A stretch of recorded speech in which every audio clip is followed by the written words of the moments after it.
just that. The first thing we're going to do is we're just going to do some big circles for our hips. So I'm going to be drawing the biggest circle around my hip that I possibly can with my knee. Now, that can be difficult for some people, so that's part of why we have something to hold on to. It would sort of look like this, but maybe balance is tricky enough for me that I'm going to choose to lay down to do that, or use my handy dandy stool. I can put one sort of butt cheek on the stool, hold on the other side, and then do the most gigantic circle possible with my knee. So choose your own adventure, make it work for you. More pain is not more gain. Right-sized challenges are where we get benefit. I'm going to stand up just for fun. And probably I fit better into the what you can see here. Hopefully you can see that my knee is coming across my body a little bit, coming up as high as possible towards my chest, out to the side, as far back as possible. And then when I'm coming down and around, I'm actually trying to bring my knee back behind my center line, behind the other knee as much as possible. I do have this chest behind me as well. Makes it a little bit hard. And then going around the circle. And then let's go the other direction. The gravity's pulling on the circle slightly differently when we go the other direction. You might notice that your muscles engage a little bit differently just because the recruitment pattern is different, right? The order of things that we're recruiting is different. If you are able to, with balance and all of the tools and situations you've got going on, it can also be nice to use your hand to help you into the stretch a little bit more as you go around that circle, especially since you've used your own muscles a couple of times around the clock here. Maybe you're looking for a little bit more of a stretch. Next time your knee comes up towards your chest, whether you're sitting, laying down, or standing, go ahead. If you want to hold on, do that with one hand, but pull that knee in towards the chest. Just enjoying that stretch. If you want to think about rounding your lower back, you can do that. Lovely. Let's go ahead to the other side. Whatever way you are doing these circles, do them on the other side. So I'm going to do them standing, but you could certainly do them sitting or laying down. Lovely.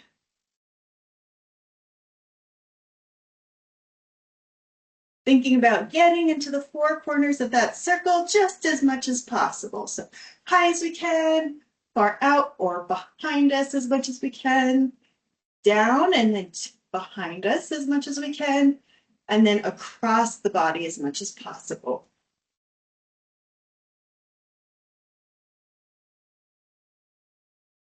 Lovely. And then reversing the direction of that circle. You might even notice your muscles are feeling like they're engaging here, especially if you're going at the very end of your range of motion in each of these directions. We don't spend a whole lot of time hanging out here trying to bring our knee backwards. So if your muscles are getting a little bit tired, say thank you to your muscles. They're doing a great job. You can also definitely use your hand to help you into the stretch a little bit more as you go around the circle. And at the bottom, maybe you want to use your hand to help push your leg back slightly and enjoy that stretch. Beautiful. The next time your knee comes up all the way, use your hands to help yourself into that stretch.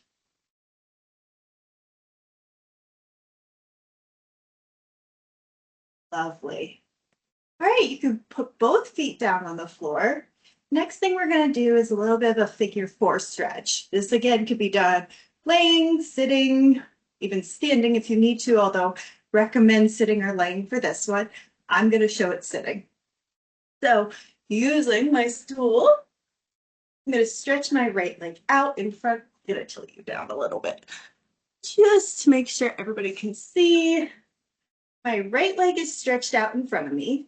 My left leg is going to be bent, and then I'm going to place my left ankle on top of my right knee I'm going to flex my left foot ankle here. So we've got a nice, I'm pulling my toes up towards my shins. And then my left knee has a bend in it. You know, I blur into my background a little bit, and I apologize for that, but I'm placing my hand on the knee so you can kind of see it. And then I'm going to take my right leg here. It's currently straight. I'm going to bend that knee. Just to get a little bit more of a stretch throughout my hip. If you don't need that stretch, you can keep the right leg straight.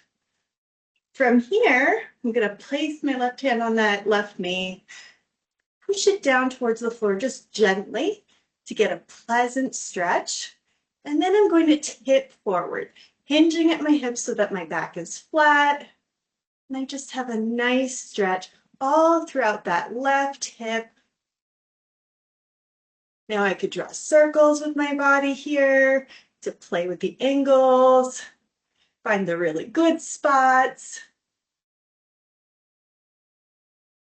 If I'm doing this on my back, I have sometimes held on to my knee and my foot, brought it across my body, up, down, all different directions to enjoy that angle. That's not accessible for everybody, of course, but if it is accessible for you and it feels good, you can certainly do that. And now we're going to switch sides. So I'm going to take my left foot, put it on the floor, straight leg, bend the right knee, take the right ankle, put it above my left knee, flexing through this ankle and foot here, and then taking my right knee, pushing it away slightly, and I now have my left leg bent as well. So from here, sitting up really nice and tall, and then hinging at my hips to tip forward and get myself to the stretch that's right for me. Nice right-sized challenge here. It should feel really good. If it feels tingly, nervy, uncomfortable, miserable, horrible, back off a little bit, right? You could slowly work in and out of the stretch. You can back off from the stretch altogether. You could do a different stretch for your body. We don't want to have horrible, miserable feelings while we're stretching. You can also injure yourself stretching. Sometimes people feel like you can't, but you can. So take one more deep breath in that stretch wherever it feels good to you. And then you could come on out of it. We're going to come into a lunge next to stretch our hip flexors. So I'm going to have my right leg forward. I'm going to step my left leg back. A nice, comfortable, relatively large stretch, whatever that means for you, or a large step, so that we can have a stretch in the front of the back of the left leg. Here, I'm going to tuck my pelvis under. I'm going to drive my left hip forward so it's at least even with my right hip. We don't want the hips open. We want them both aiming forward. And then from here, I'm going to reach my left arm up and over to get a glorious stretch through the front of the back leg, the front of the left hip here.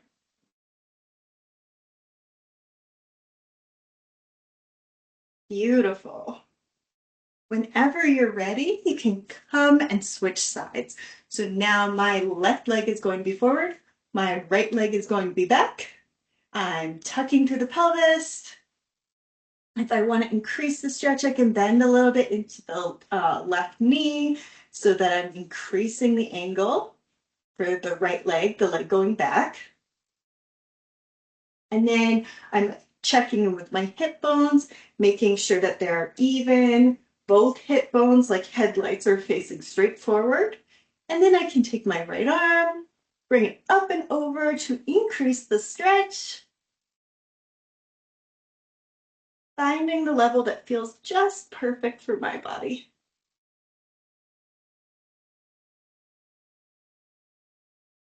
Now, if you're significantly more flexible than me, maybe you're like way down here, maybe your knee is on the ground.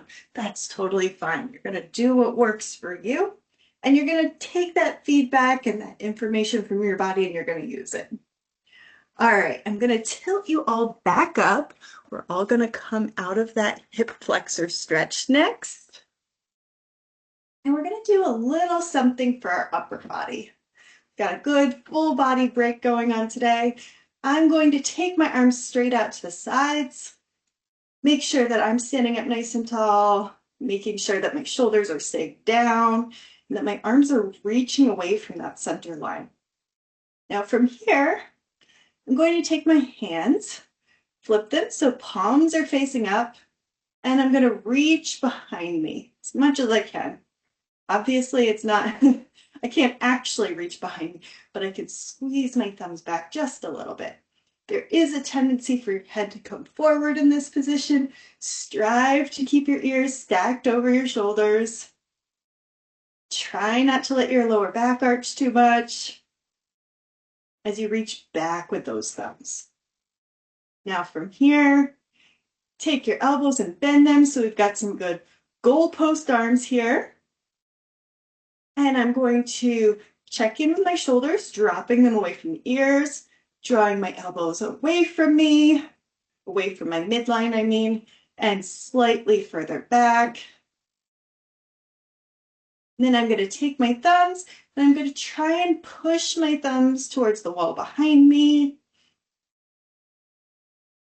And then I'm going to rotate, rotate, rotate through my shoulders. So now my pinkies are coming down, and then my pinkies are trying to get towards the wall behind me too. From here, we're just going to go back and forth a few times.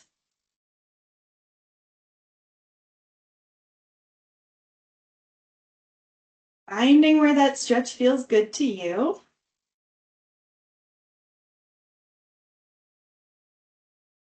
Beautiful. Whenever you're ready, take a moment to just sort of shake it out, do some little shoulder rolls, maybe get in a little bit of a neck roll. And then we're going to do a counter stretch. So my counter stretch is going to be to interlace my fingers and press the palms away from me. As I'm pressing palms away from me, I'm also going to push round through my back and tuck my chin. So hopefully that feels like a lovely stretch, very relaxing and comfortable. If you want to go back and forth, you can go from goalpost arms to pressing your palms away. Beautiful. Whenever you're done with that one, we're going to do a little bit of a circle stretch. So taking my hands, sort of clasping my hands together, knuckles are pointed out, so I'm no longer palms out, knuckles are out. I'm going to take my hands and I'm going to reach in a gigantic circle. Sometimes this is called a circle stretch. I'm sure it has other names. I can make this circle as big or as small as I want, which is one of the reasons why I love this stretch. If you want to, you could reach your knuckles all the way down towards the ground and make this a gigantic full body stretch. Or if you just want to focus on your shoulder joints and your upper back, you can keep it up here. So choose your own adventure. Whichever one you're doing, whenever you're ready, take a moment to reverse the circle. So if I was going like this, switch directions. Reaching, reaching, reaching in every possible angle and enjoying the different angles. So if I can reach really well over here, but when I'm on this side, it's very, very tense and uncomfortable, maybe I just back out a little bit and I take that information as, oh, I've got some asymmetry. Maybe that's something that I will work on at some point. And one last circle here. Reach your hands up towards the sky. Get in a good big old morning stretch, whatever that feels like for you, whatever that looks like. And you are all set. Thank you all so much for joining me today. I love having you and I love getting to do these breaks. Have a great afternoon.